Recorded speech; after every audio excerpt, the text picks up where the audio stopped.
Olá pessoal, bem-vindos à aula. Vamos falar hoje sobre cálculo financeiro, falando sobre o custo real efetivo de operações de financiamento, empréstimo e investimento. Bom pessoal, antes de começar essa aula, eu quero fazer uma questão que faltou na aula passada sobre amortização, só uma questão, certo? Nós vamos terminar essa questão e logo vamos começar o nosso tema de que é custo efetivo, tá bom? Então vamos agora para essa questão, vamos para a luz agora, tá bom? 24ª questão. CESP 2010, Caixa Técnico Bancário. Um computador é vendido em 8 prestações mensais, consecutivas e iguais, a R$ 350. Os juros cobrados no financiamento desse computador correspondem a juros compostos mensais de 7% sobre o valor à vista.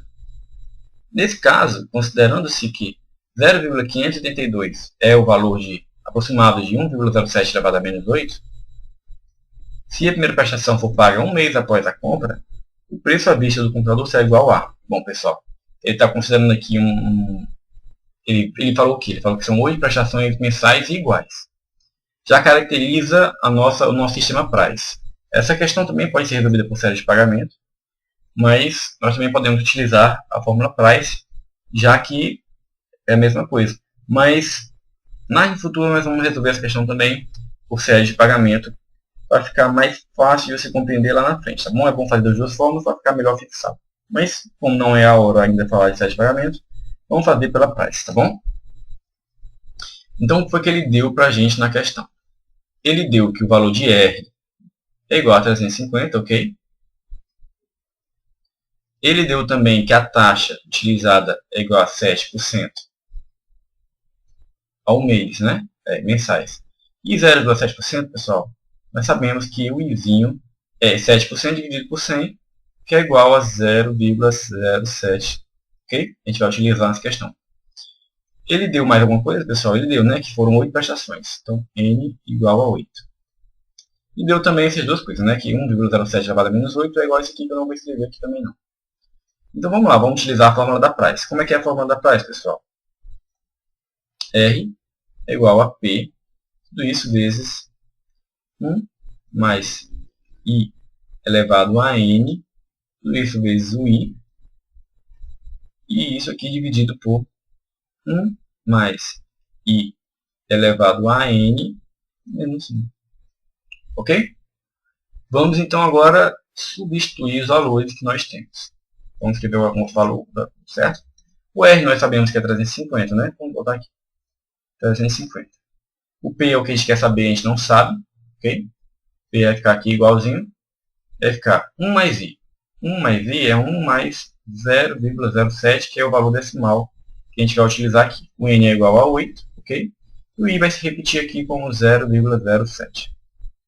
Embaixo, nós vamos mais uma vez substituir, vai ficar 1 mais 0,07 elevado a 8 menos 1, ok?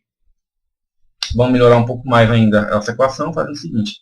350 é igual a P vezes 1,07, eu estou somando agora lá dentro, tá vendo? 1 mais 0,07 é igual a isso aqui, tudo isso elevado a 8, vezes ainda o valor de 0,07. Tudo isso aqui dividido por 1,07 elevado a 8. Mais uma vez, ele não deu para a gente, pessoal, o valor que a gente queria, ele deu com uma potência negativa, ele faz muito isso nessa prova, né, essa prova da CESP. Nós vamos ter aqui que calcular o contrário, né, o valor dela contrário, para a gente poder utilizar na nossa equação. Nós já sabemos que 1,07, vou escrever aqui, 1,07 elevado a menos 8 é igual a 0,582, ok? Bom, invertendo isso aqui e botando essa forma em fração, né, podemos fazer isso que é a mesma coisa, então vai ficar como? Vai ficar 1 sobre 1,07 elevado a 8, tudo isso aqui é igual a, transformando em fração, 582 dividido por 1000, não é, pessoal? Porque isso aqui dividido por 1000 dá justamente isso, então eu posso transformar em decimal. Bom, Agora, se eu inverter de um lado e inverter do outro, não vai modificar a nossa equação, né? Então eu posso inverter. Então vamos lá, cá. 1,07 elevado a 8. Tudo isso por 1, mais um erro que nada, não vou colocar 1 aqui embaixo, é igual a 1000 dividido por 582. Ok? Então nós achamos aqui o valor que a gente precisa, que é o que a gente vai utilizar lá na nossa equação. Certo? A gente vai utilizar este valorzinho aqui. Então vamos lá, vamos substituir aqui esses valores. Vamos botar aqui repetir 350, né? Tudo isso é igual ao P vezes esse valor nós achamos que é o 1000 sobre 580, vai ficar aqui, vai ficar 1000 dividido por 582, certo? Vou botar aqui em parênteses, vezes nosso 0,07, tudo isso dividido por, mais uma vez, 1000 dividido por 582, né? Tudo isso menos... Bom, vamos agora dividir nossa tela aqui para facilitar. O que a gente pode fazer para melhorar essa conta? Bom, vamos repetir aqui, vamos escrever de novo, né? 350 é igual a P. Bom, eu posso multiplicar essa fração por essa aqui? Vai ficar 1000 vezes 0,07, não é verdade? Dividido por 582. Esse valor de 1000 vezes 0,07 é só um zero. Vai para 3 zeros aqui vai mudar a vírgula 3 espaços. Vai 1, 2 e 3. 1000 vezes 0,07 dá igual a 70. Então isso aqui vai ficar igual a 70 dividido por 582. Ok? Que é esse produto todinho aqui, ó. Tá bom? E embaixo não muda, né? Eu vou fazer agora transformar isso em algo que eu possa diminuir na fração. Que vai ficar como? Vai ficar 1000, no caso, vai ficar como aqui? Vai ficar 1000 dividido por 582, menos, em vez de eu colocar 1, eu vou colocar aqui 582 dividido por 582. Por que isso, pessoal? Por que eu estou botando mais uma vez esse 1 como uma fração que também é igual a 1? Porque 582 dividido por 582 é 1. Eu apenas coloquei essa forma para que eu pudesse diminuir essa fração, facilitar nossos cálculos. Então eu vou repetir aqui.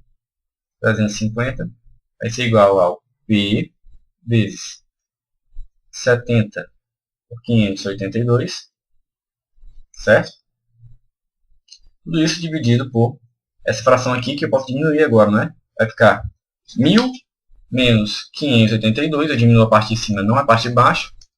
Vai ficar 418, bota aqui, ó, 418 dividido por 582. Ok? Lembrando que em fração dividido por fração, nós multiplicamos a de cima pelo inverso da de baixo. Na verdade, então vamos apenas repetir aqui para facilitar a nossa vida, né? Vai ficar como? Vai ficar 350 é igual ao P vezes 70 dividido por 582. Tudo isso vezes o inverso da de baixo, que é 582, por 418. Posso cortar isso aqui com isso aqui? Não posso, pessoal?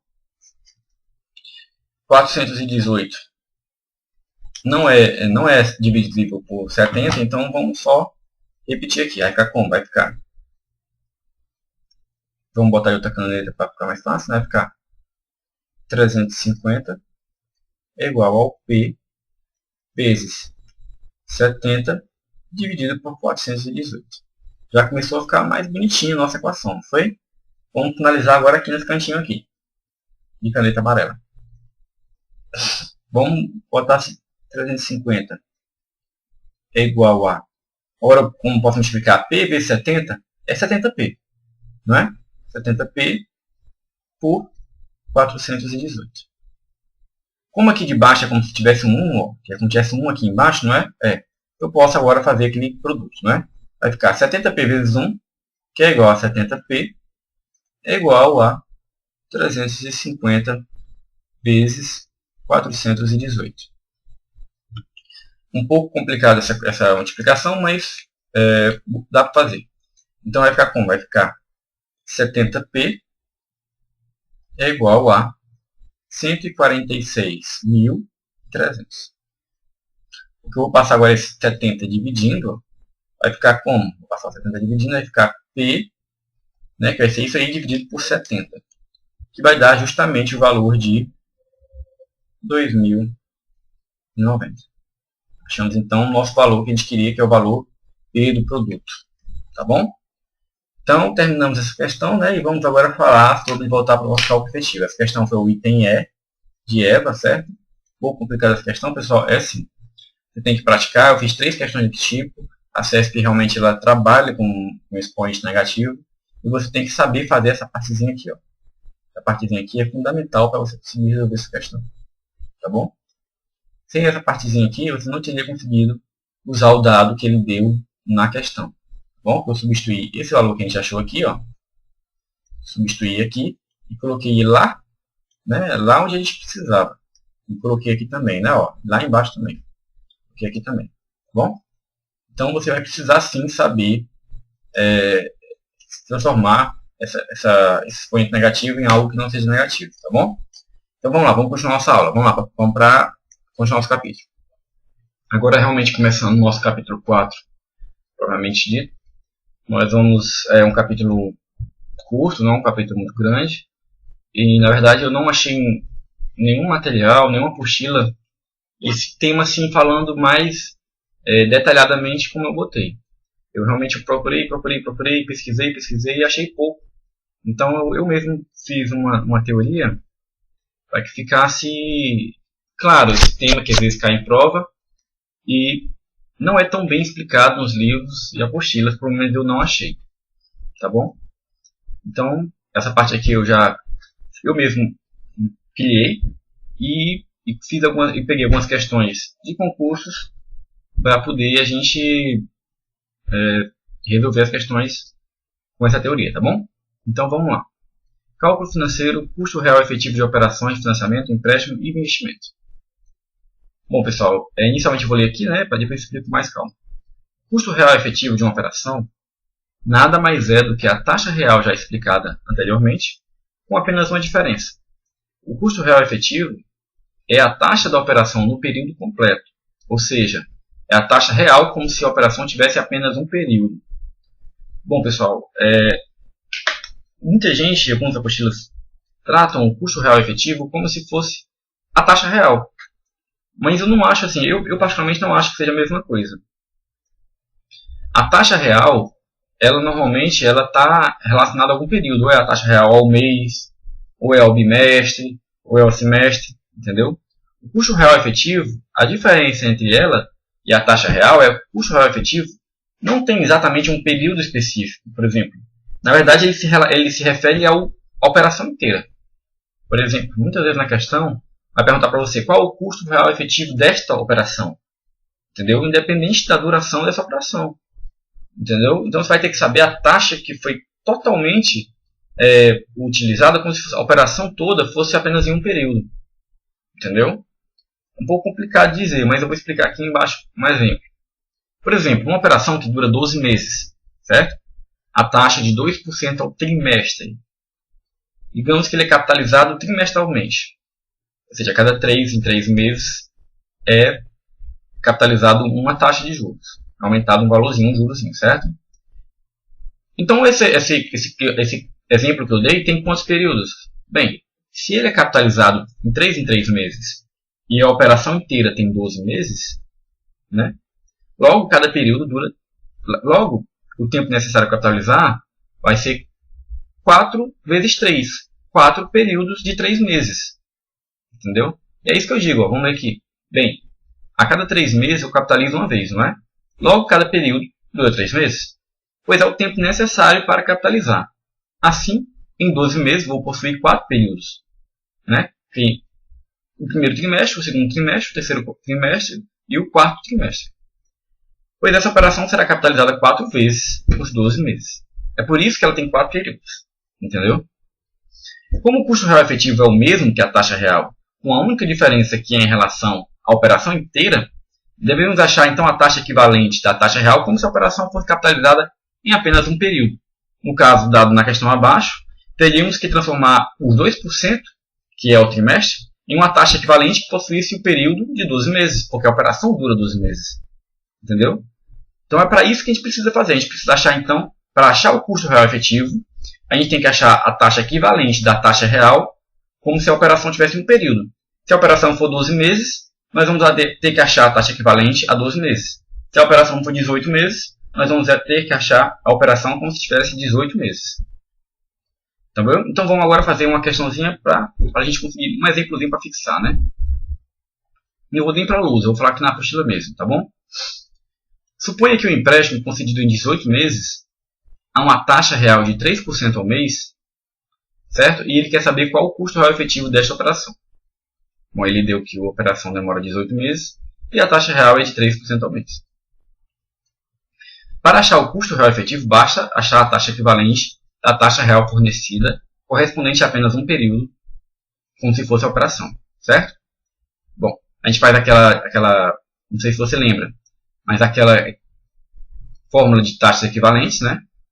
1 mais i, que é a nossa taxa equivalente referente ao período inteiro. 1, a gente sempre usa o elevado a 1. Por quê? Por que elevado a 1? Porque eu quero que a operação só tenha um período. Entendeu? Que é igual a 1 mais IR, que é a nossa taxa real, elevado a 18, porque na verdade, como ele é capitalizado mensalmente, ele tem 18 períodos. É essa fórmula que a gente utiliza para conseguir achar a taxa equivalente. Lembrando do capítulo 2, tá bom? Então, pronto, pessoal, basta resolver essa fórmula. Substituindo os valores, né, como nós temos que a taxa real ele deu que é 3% ao mês, vou substituir aqui na forma decimal, que é 0,03, certo? E só vou fazer a conta, ó, vai dar 1,7024, né? Claro que eu fiz isso na calculadora, isso aqui é só um exemplo. E eu passei 1 para cá, diminuindo, né? Obtive que I do custo real efetivo é igual a 0,7024.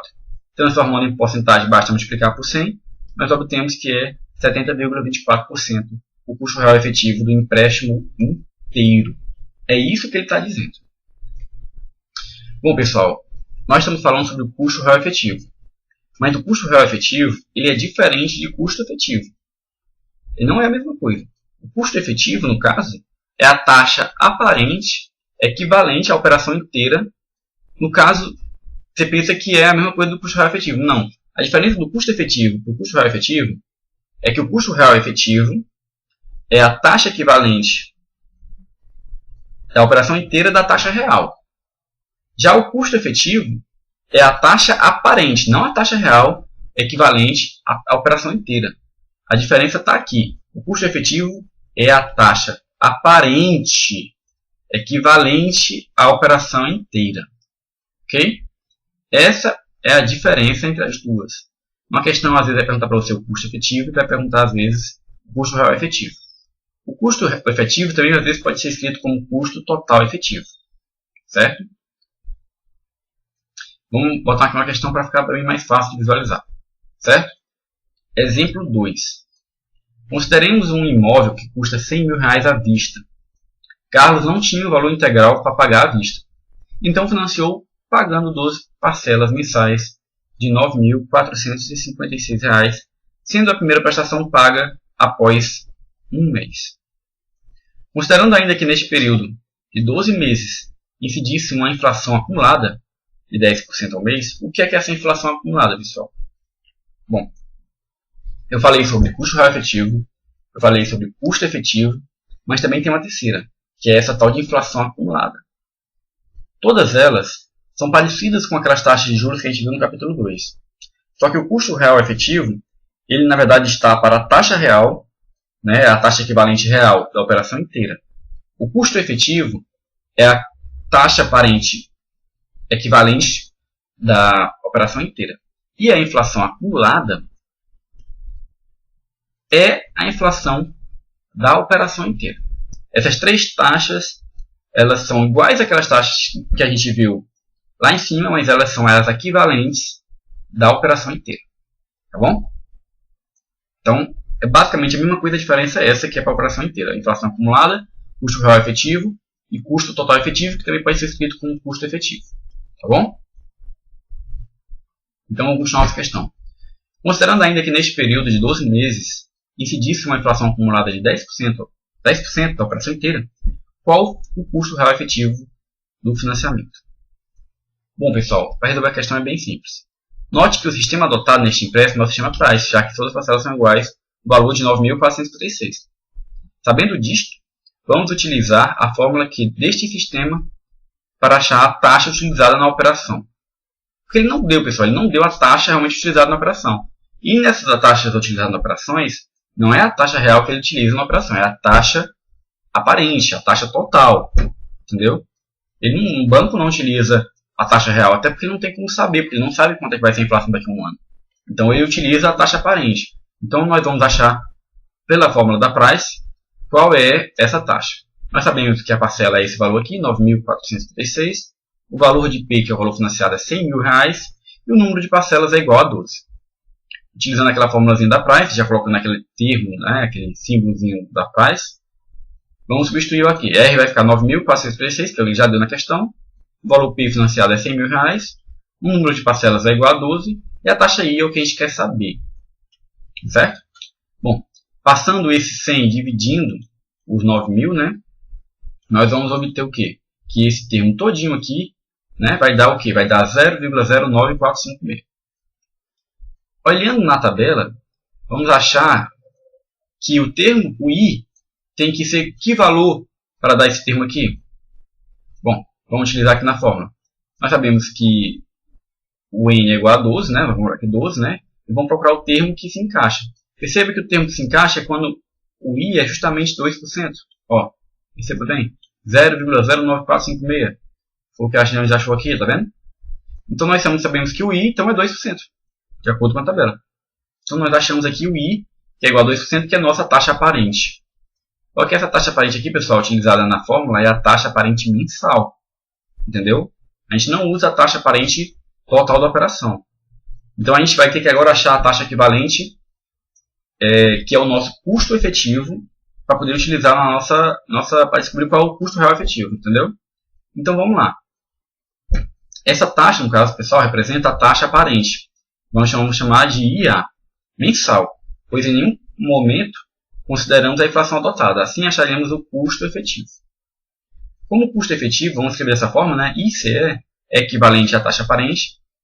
Para apenas um período temos, fazendo aquela fórmula de transformação da taxa equivalente, né? Em juros compostos, vai ficar 1 mais o I, que é o custo efetivo elevado a 1, que é a operação inteira, é igual a 1 mais o IA, que é a nossa taxa aparente mensal, elevado a 12, que é o período da operação inteira. 12 meses, que é um ano, né? Substituindo na fórmula, nós temos que o IA é 2%, né? Vamos botar aqui da forma decimal. Ok? Vamos substituir esse valor todinho, né? Elevado a 12. Né? Vai dar esse valorzinho aqui. Certo? Então eu fui na calculadora, né? Mas a questão obviamente vai ter que dar para você. Aqui é só um exemplo.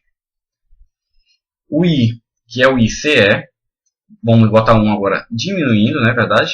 Está diminuindo. Vai ficar como? Vai ficar o ICE, que é o I, que é a taxa do custo efetivo, é igual a 26,32%. Também pode ser escrito dessa forma aqui na forma decimal. O que a gente achou até agora, pessoal, foi o custo efetivo. Nós não achamos até agora o custo real efetivo, que é o que a questão pede. Nós temos agora o custo efetivo, foi difícil achar, mas nós achamos, certo? Porque nós achamos a taxa aparente. Depois nós fizemos a taxa equivalente da taxa aparente correspondente ao período inteiro. É isso que a gente fez. Então nós achamos o custo efetivo. Não achamos o custo real efetivo porque na operação de um empréstimo se fala só de taxa aparente. Não se fala da taxa real, porque não tem como nem saber a taxa de inflação para poder calcular a taxa real. Entendeu? Então na operação, lembre-se disso, a gente utiliza a taxa aparente mensal, ou no caso do período, não da operação inteira. E depois que você achar a taxa aparente, você acha a taxa equivalente da operação inteira.